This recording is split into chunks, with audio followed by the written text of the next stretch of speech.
So hi everyone and welcome to Physicam academy. तो बच्चों आज हम डिस्कस करने वाले हैं कि क्या क्या ऑप्शंस है आपके पास ग्रेजुएशन के बाद। बीएससी के अगर आप स्टूडेंट हो या आप एमएससी के स्टूडेंट हो, साइंस के अगर स्टूडेंट हो, तो क्या क्या करियर ऑप्शंस आपके पास हो सकते हैं, उन सब के बारे में मैं यहाँ पे डिस्कस करने वाला हूँ। तो ये वीडियो आप अंत तक देखिए और बहुत सारी लॉट्स ऑफ इन्फॉर्मेशन आपको मिलेगी, है ना। हम बहुत सारी चीजें यहाँ पे जानने की कोशिश करेंगे और किन किन एग्जाम के लिए आप अच्छे से प्रिपेयर कर सकते हो, ये सारी चीजें मैं आपको इस वीडियो के अंदर बताऊंगा। तो अगर आप चैनल पे पहली बार हैं तो सब्सक्राइब कर लीजिए चैनल को, वीडियो को लाइक कीजिए, कमेंट कीजिए, शेयर कीजिए। कोई भी अगर आपको डाउट है किसी भी एग्जाम से रिलेटेड तो कमेंट जरूर कीजिए, मैं इंडिविजुअली हर एक कमेंट को यहाँ पे एंटरटेन करूंगा।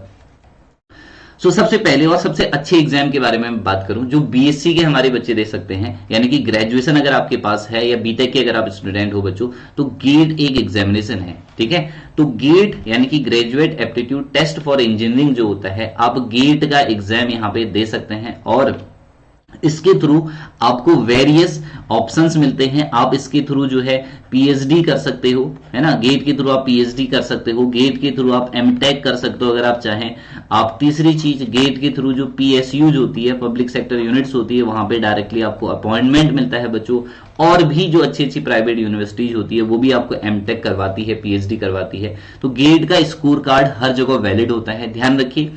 गेट का जो स्कोर कार्ड है, अगर आपने इस साल क्वालिफाई किया है गेट, तो आपका स्कोर कार्ड जो है 3 ईयर के लिए वैलिड है। यानी कि अगर आपने 2021 में गेट क्वालिफाई किया हो तो 2024 तक आपका गेट का स्कोर कार्ड वैलिड रहता है। ऐसे ही 22 में अगर आप करेंगे तो 2025 तक वो वैलिड रहेगा। तो सबसे बड़ी चीज आपकी वैलिडिटी बहुत ज्यादा है। पीएचडी कर सकते हैं, एमटेक कर सकते हैं, पीएसयू में जॉब आप ले सकते हो। तो बहुत सारे ऑप्शन है और इसके आपकी एलिजिबिलिटी अगर मैं बताऊं तो क्वालिफाइंग डिग्री या तो आपके पास बीई, बीटेक, बी फार्मा, ये सारे स्टूडेंट जो है क्वालिफाई कर सकते हैं। ध्यान रखिए अगर आप करंटली 3rd ईयर में भी है, अगर आप पास आउट हुए तब भी फॉर्म फिल कर सकते हैं, अगर आप 3rd ईयर में है तब भी इसके लिए फॉर्म फिल कर सकते हैं, या आफ्टर एमएससी भी आप इसके लिए फॉर्म फिल कर सकते हैं। कोई जो यहाँ पे एज क्राइटेरिया है कोई भी नहीं है गेट के लिए। तो बीएससी के स्टूडेंट है ना यहाँ पे अप्लाई कर सकते हैं गेट के लिए और क्वालिफाई कर सकते हैं इसको, क्योंकि आपका स्कोर कार्ड जो है वो 3 साल के बाद भी आपको काम आएगा, 2 साल के बाद भी आपको काम आएगा। तो अच्छी अपॉर्चुनिटी है। तो अगर आप चाहें तो गेट के लिए प्रिपेयर कर सकते हैं। गेट के लिए लगभग थोड़ा सा आपको जेम के सिलेबस प्लस उसके साथ कुछ एडवांस टॉपिक को कवर करना होता है, जो कि हम ऑलरेडी इस चैनल पे करवाते हुए आ रहे हैं, ठीक है। केमिस्ट्री का भी यहाँ पे कोर्स चल रहा है बच्चों, फिजिक्स का भी चल रहा है, तो आप जाके कोर्सेज देख सकते हो। कंप्लीट आपको गेट, नेट और अगर आप जेस्ट टिफर की एग्जामिनेशन की प्रिपरेशन कर रहे हैं तो complete information, complete course, video lectures आपको यहाँ पे अवेलेबल हो जाएंगे कुछ ही टाइम पे। अभी हम इस पे वर्क कर रहे हैं। दूसरा जो एग्जाम होता है ग्रेजुएशन के बाद जो मोस्ट पॉपुलर है वो है जैम। जैम के थ्रू आप आईआईटीज या एनआईटीज जो होती है या आईआईएससी जो है हमारा, यानी कि इंडियन इंस्टीट्यूट ऑफ साइंस जो है बेंगलुरु, वहां पे आप पीएचडी, इंटीग्रेटेड पीएचडी, एमएससी कर सकते हैं, ठीक है। क्या क्या कर सकते हैं समझ गए। एमएससी कर सकते हैं या आप एमएससी प्लस इंटीग्रेटेड पीएचडी जो डुअल डिग्री होती है बच्चों, वो आप जैम के थ्रू कर सकते हैं। जैम का अगर एलिजिबिलिटी क्राइटेरिया देखें तो यहाँ पे लिखा है joint admission test for MSc is being conducted by IISc Bengaluru on this, ठीक है। ये तो इस ईयर का डेट है। बट अगर मैं इसके बारे में बात करूं एलिजिबिलिटी क्राइटेरिया, अगर आप जनरल ओबीसी की कैंडिडेट है तो आपके 55% होने चाहिए। अगर आप एससी एसटी के कैंडिडेट है, पीडब्ल्यूडी के कैंडिडेट है, तो 50% आपके अगर स्कोर है अपने ग्रेजुएशन में, है ना, तो आप इस एग्जाम के लिए अप्लाई कर सकते हैं। अगर आप लास्ट ईयर में है ग्रेजुएशन के, then also you can apply for this exam. यहाँ पे है ना वेरियस चीजें आपको गेट के थ्रू ऑप्शंस मिलते हैं। आईआईटीज में आप एडमिशन ले सकते हैं एमएससी करने के लिए। इंटीग्रेटेड पीएचडी कुछ आईआईटीज कराती है, आईएससी इंटीग्रेटेड पीएचडी कराता है, एनआईटीज कुछ इंटीग्रेटेड पीएचडी और एमएससी कराती है। तो जैम आपके लिए एक अच्छा ऑप्शन रहेगा अगर आप बीएससी के स्टूडेंट है। थर्ड अगला होता है जेस्ट। तो जेस्ट जो है, फिर एक और चीज बता दूं, ठीक है बच्चों, अगर आप जेम की प्रिपरेशन करें तो 5 सब्जेक्ट है यहाँ पे। आप फिजिक्स के स्टूडेंट है तब भी काम चलेगा, केमिस्ट्री वाले भी अप्लाई कर सकते हैं, मैथ्स वाले अप्लाई कर सकते हैं, बायोटेक अगर आपका सब्जेक्ट है तो बीएससी बायोटेक के थ्रू भी आप यहाँ पे, बायो भी अगर आपकी सब्जेक्ट है तो एमएससी बायोटेक के लिए अप्लाई कर सकते हैं। और स्टैटिस्टिक अगर आपकी है, मैथमेटिकल स्टैटिस्टिक अगर आपकी है तो तब भी आप इसके लिए अप्लाई कर सकते हैं। और कॉमर्स के स्टूडेंट भी है ना, कॉमर्स के स्टूडेंट भी यहाँ पे अप्लाई कर सकता है, आई थिंक, ठीक है। आई थिंक इकोनॉमिक्स या समथिंग एक और सब्जेक्ट है यहाँ पे। तो these all are the subjects जिसके थ्रू आप आईआईटी से अपनी एमएससी या ठीक है ले सकते हैं। Okay everyone.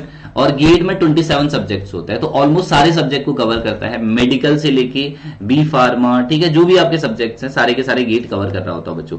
अगली बात आती है जेस्ट की, है ना। जॉइंट एंट्रेंस स्क्रीनिंग टेस्ट जो है, तो जेस्ट में क्या होता है, देखो जेस्ट के दो फायदे हैं। या तो इसके ये केवल फिजिक्स और कंप्यूटर साइंस के स्टूडेंट के लिए है, फिजिक्स और कंप्यूटर साइंस के लिए है, केमिस्ट्री वगैरह के लिए शायद नहीं है, मैथमेटिकल स्टैटिस्टिक में भी कुछ टिफर वगैरह में है यहाँ पे ऑप्शंस। तो एमएससी के अगर आप स्टूडेंट है तो पीएचडी के लिए अप्लाई कर सकते हैं, है ना।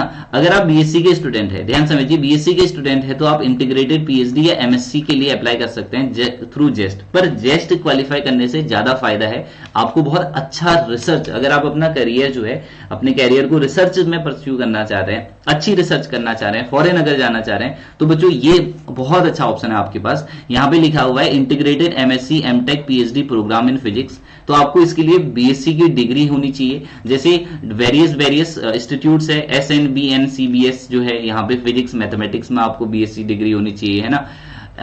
आईएमएससी इंटीग्रेटेड एमएससी पीएचडी डिग्री के लिए आईआईए ऑफर कर रहा है आपको, ठीक है।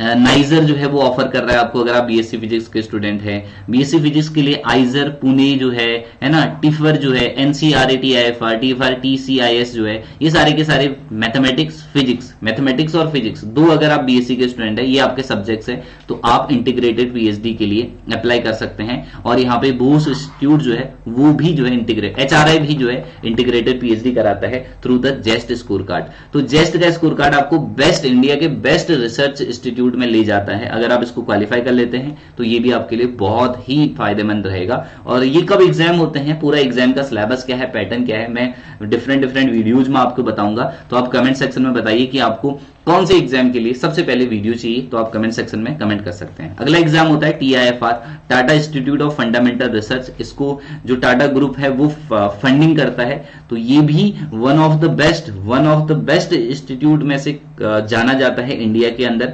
तो अगर आप बच्चों इस एग्जाम की प्रिपेयर कर रहे हैं, ठीक है, तो भी आपके पास ढेर सारे ऑप्शंस है कि आप अपना जो आगे का करियर है, फ्यूचर है, ब्राइट कर सकते हैं।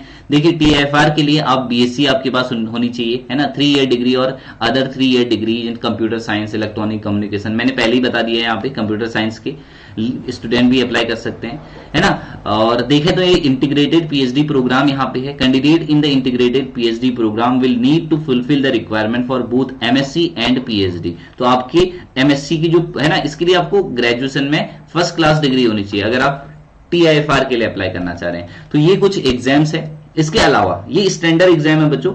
अगर आप इसके अलावा देखें यार, इसके अलावा अगर देखें, ठीक है, ध्यान समझिए, इसके अलावा अगर मैं बात करूं, इसके अलावा कौन से एग्जाम्स आपके लिए इंपॉर्टेंट है प्यारे बच्चों, वो एमएससी। अगर आप इंडिया की टॉप सेंट्रल यूनिवर्सिटी से एमएससी करना चाह रहे हैं तो भी आप बीएससी के बाद अप्लाई कर सकते हैं। जैसे आप बीएचयू के लिए अप्लाई कर सकते हैं, आप बीएचयू के साथ साथ जेएनयू के लिए अप्लाई कर सकते हैं, आप डीयू के लिए अप्लाई कर सकते हैं, आप सीयू सेट के थ्रू जितनी आपकी 14 और 15 सेंट्रल यूनिवर्सिटीज है उनमें भी अप्लाई कर सकते हैं, आप एससीयू एग्जाम की तैयारी कर सकते हैं। तो ये कुछ सेंट्रल यूनिवर्सिटीज है जो इंडिविजुअली अपने पेपर कंडक्ट कराती है एमएससी के लिए, है ना।